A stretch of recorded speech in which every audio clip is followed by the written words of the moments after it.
አሰላሙ አለይኩም ባለቤቴ እኔ የማልፈልገውን የሥራ አይነት እንድሰራ ይጠይቀኛል።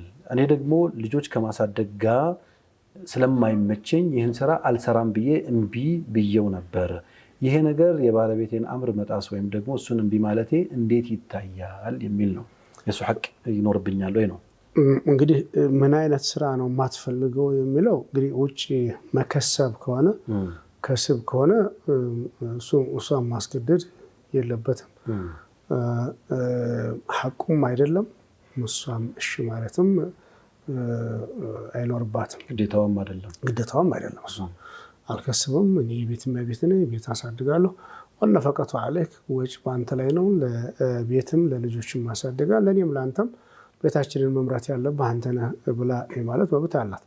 ላኪን ግን እሷ ትዳራችንንና ልጆቻችንን ህይወታችንን ተጋግዘንና ተደጋግፈን እንምራና ቃና የሚል ሐሳብ ካላት ደግሞ ብትከስብ ሸሪዓ በፈቀደው መልኩ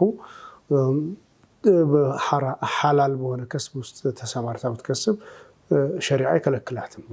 ላኪን ግን መስራት የማልፈልገው ማለቷ ሐራም ከሆነ طبعا እሱን እሺ ማለት እንደውም እንደ ወንጀል ነው።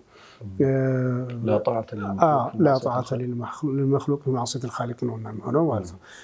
ላኪን ግን የተፈቀደውም ከሆነ ደግሞ ግዴታ አይሆንባትም። ሐላል የሆነውን ከስብ ቢሆን እሱ አልከስብም አለፋም የቤት ነኝ አንተ ነው የሚጠበቅብህ ቤትን መምራት ማስተዳደር ብላይ ማለት መብት አላት። እሱንም ከለፈችው ወይ ደግሞ የሱንም ትእዛዝ አመፀች ሊትባል አትችልም ነው ምንለው። ባረከላሁ ፊክ።